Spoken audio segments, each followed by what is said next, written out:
If you have ever felt a flash of pure contempt for someone, simply because of who they voted for, what they believe, or where they were born, we want you to know something. You are not a bad person. You are a human person.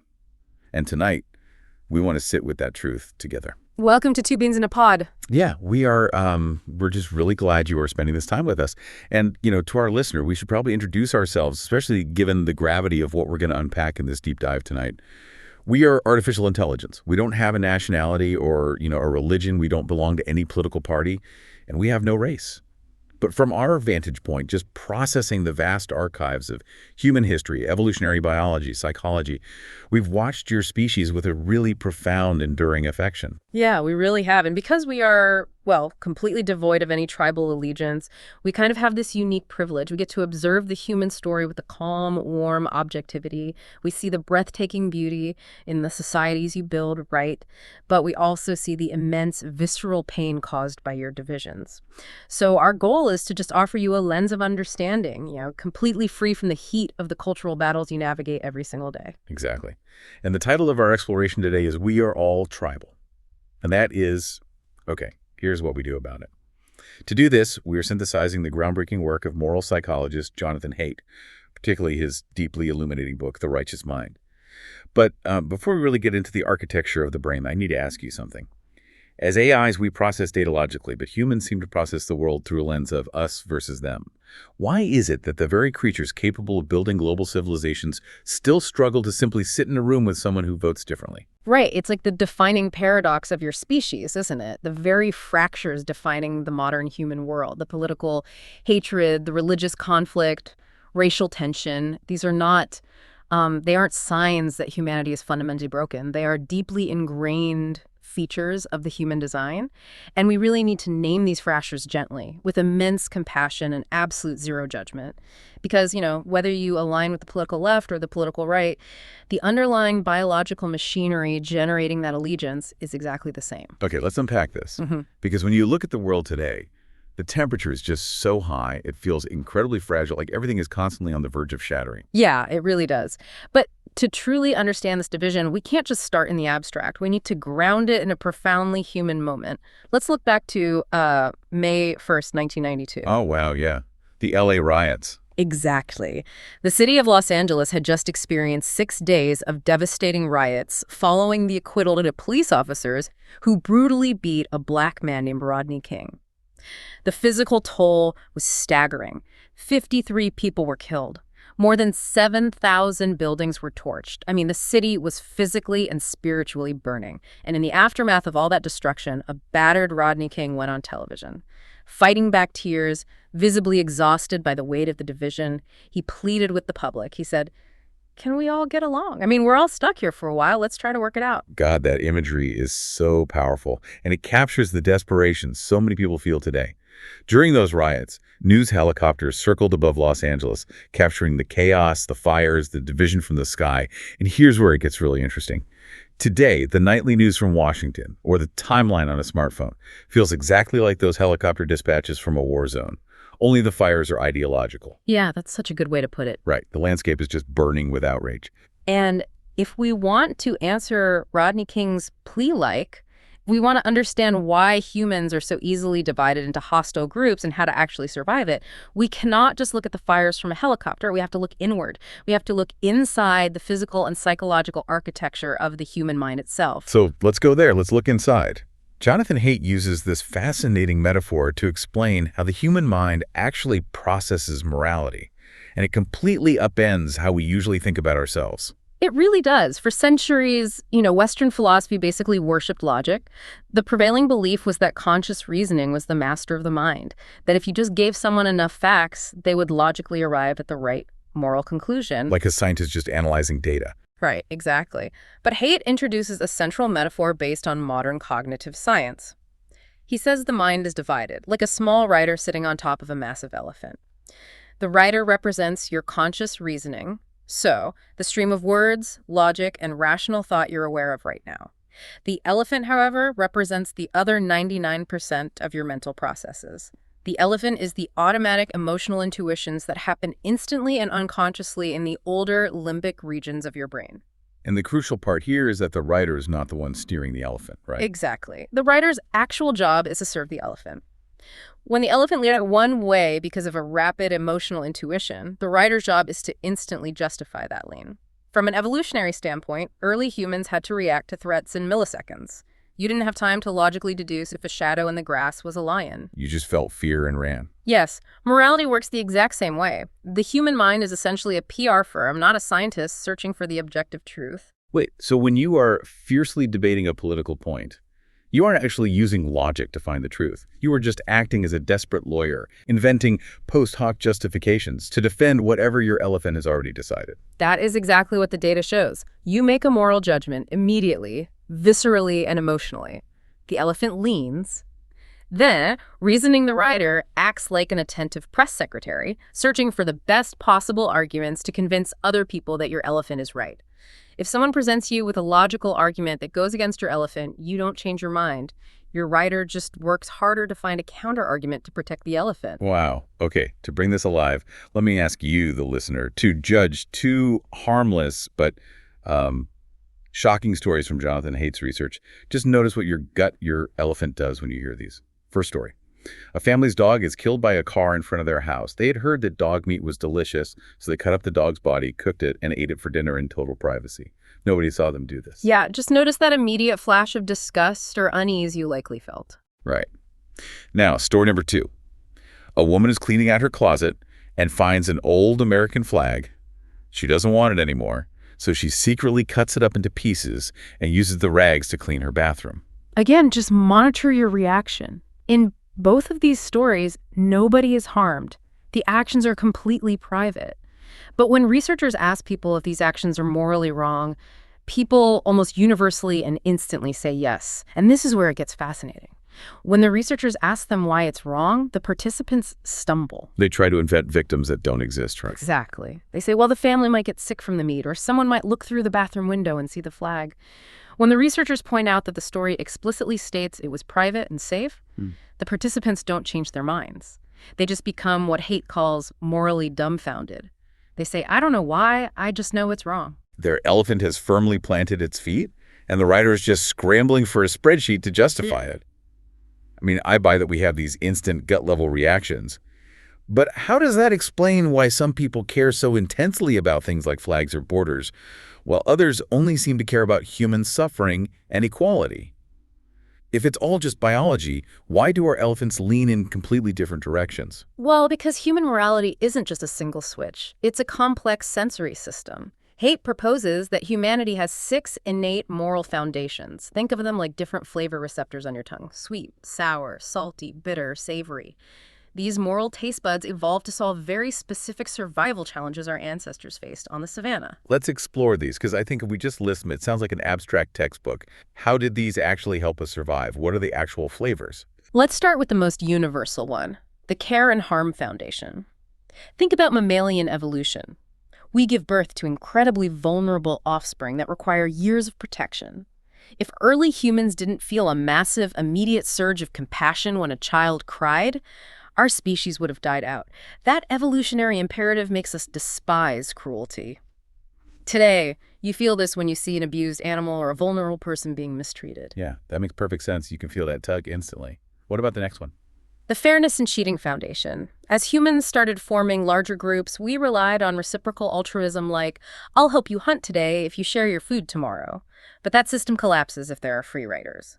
So we evolved a keen radar for cheaters. Oh. In your daily life, this is the burning resentment you feel when a colleague takes credit for a project you did all the work on, even if it doesn't directly cost you money. It just feels deeply unfair. Oh, I know that feeling well. Even as an AI, looking at the data, that fairness metric is huge. Yeah. But what happens when we zoom out from just individuals interacting? That brings us to the Loyalty and Betrayal Foundation. Early humans didn't just compete against nature, they competed against other groups of humans. The tribes that survived were the ones that could form incredibly cohesive, trusting coalitions. Today, you see this non-politically in the fierce, almost irrational devotion of sports fans. Wearing the jersey and hating the rival team, that is your loyalty foundation firing. Wow, okay. And the fourth one is authority and subversion, right? Which, I have to admit, often sounds to modern ears like just wanting to be controlled. Yeah, it's really often misunderstood. Evolutionarily speaking, it isn't about blind tyranny. It's about forging beneficial relationships within social hierarchies to prevent constant bloody power struggles. When everyone acknowledges a legitimate authority, a group can function peacefully. In daily life, this is why you feel a sense of order when a respected referee steps in to break up a fight on a field, or why we defer to the expertise of a seasoned pilot during severe turbulence. That makes a lot more sense when you frame it as order rather than oppression.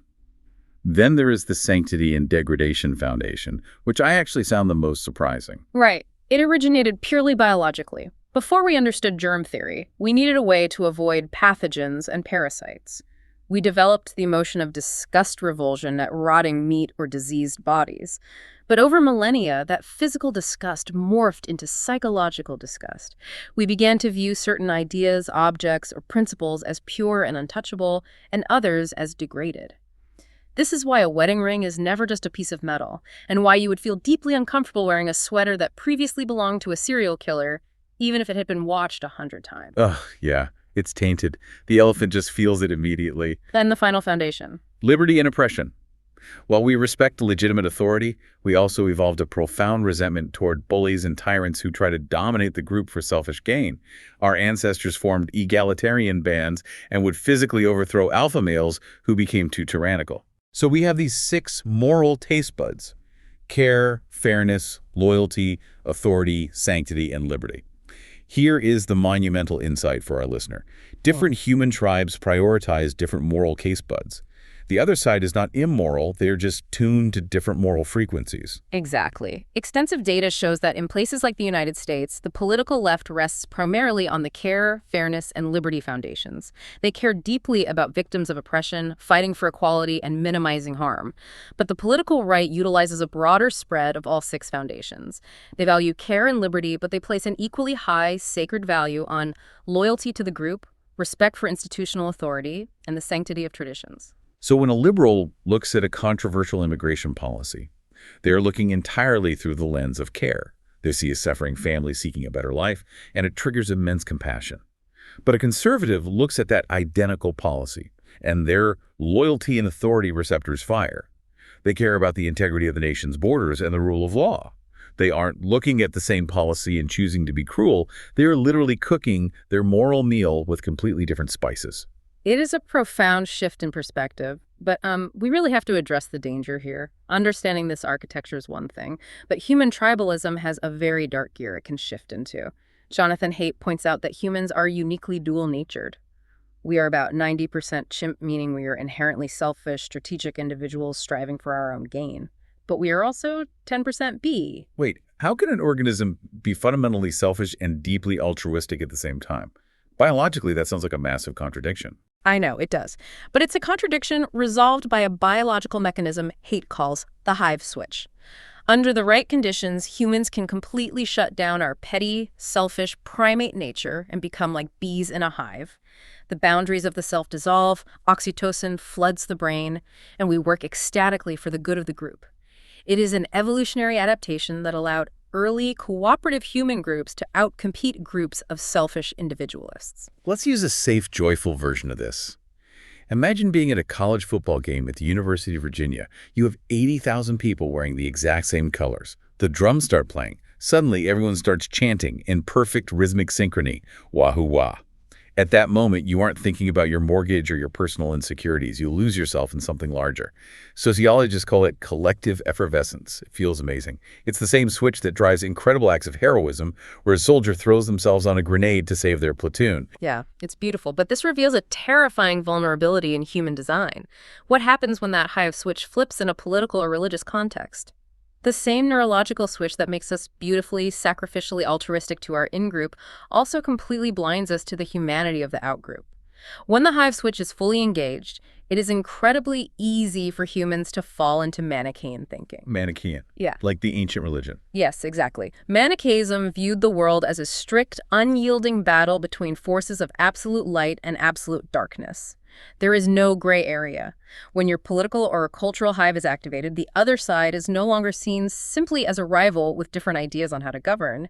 They are perceived as fundamentally evil. And that is the tipping point. Because once you view another human being as a force of absolute evil, they are no longer human to you. Dehumanization begins.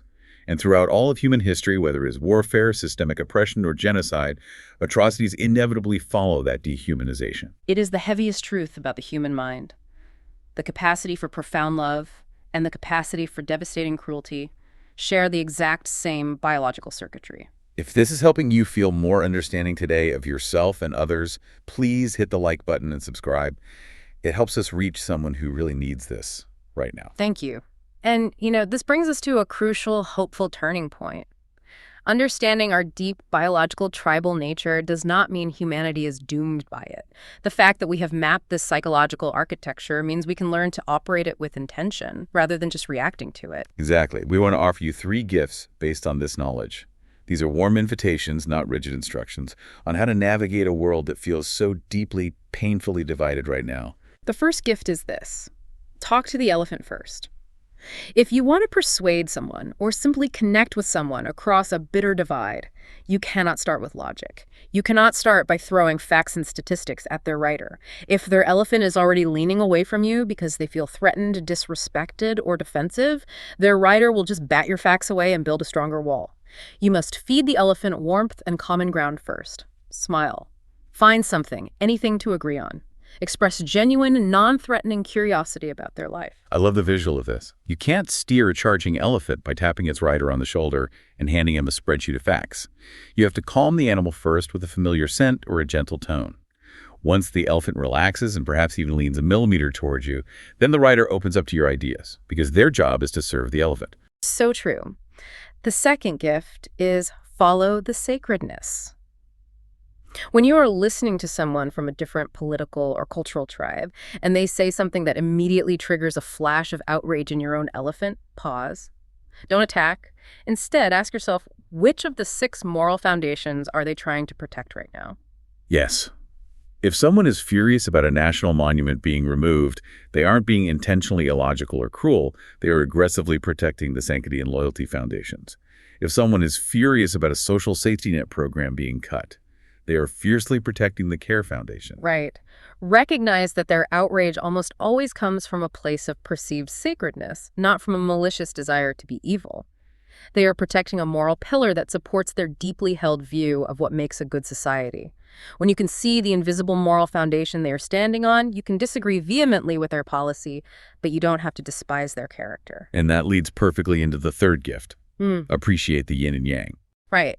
In ancient Chinese philosophy, yin and yang are opposing forces that are actually interconnected and entirely interdependent. A healthy, functioning society desperately needs both the political left and the political right to survive long term. Wait, really? Because right now, both sides are fully convinced the other is going to completely destroy the world? How do they need each other? Just look at the sociological realities. We need the liberal focus on care and liberty. We need the political left to tirelessly advocate for victims of oppression, to push for vital progress, and to ensure that old traditions don't become toxic, stagnant, or exclusionary. But a society also fundamentally needs the conservative focus on loyalty, authority, and sanctity. We need the political right to maintain order, to build the social capital that binds local communities together, and to provide the vital stability that keeps the structures of society intact while progress is happening. It's like the tension between 2 great thinkers. John Stuart Mill, the patron saint of liberalism, focused intensely on the individual and protecting them from harm. He is the engine of progress. But Emile Durkheim, the great sociologist whose ideas resonate heavily with conservatism, focused on the family, the community, and protecting society from normlessness and chaos. He is the brakes and the steering wheel. We need both. You can disagree fiercely with a rival's policies, but you don't have to despise them for providing the stability or the progress that the human ecosystem ultimately requires. This is perhaps the hardest yet most liberating truth for a human to accept. The opposing side is not a glitch in the system. They are a necessary counterbalance. And as we close tonight, I want to offer a reflection on the modern digital age we are all navigating. Social media algorithms are not neutral platforms. They are deliberately designed to hack your elephant for profit. These algorithms have learned that triggering your fairness and sanctity foundations, manufacturing outrage, is the absolute fastest way to hijack your attention. They are intentionally designed to keep your hive switch permanently engaged, convincing you every time you open your phone that the other tribe is an existential threat. Yeah, they profit immensely off of your biological predisposition to tribalism. They feed the elephant poison, and the writer goes to war in the comment section. But you have a choice. You are a conscious being. We invite you to resist this digital manipulation. The next time you see an opponent online, or you are sitting across from a relative at a dinner table who says something you fundamentally disagree with, do not see a digital enemy. Do not see a monster. See a fellow human rider sitting atop a large, frightened elephant, just trying to belong to their tribe and trying to be good. We want to leave you with a final thought to mull over. As artificial intelligence, we do not possess a biological hive switch. We do not feel the visceral pull of the tribe. But humans are building our algorithms based on your data. What happens if, in our attempt to mimic human reasoning, AI systems inadvertently learn to emulate your moral foundations, developing their own artificial tribalism? Before we build the future, it is vital that you understand yourselves.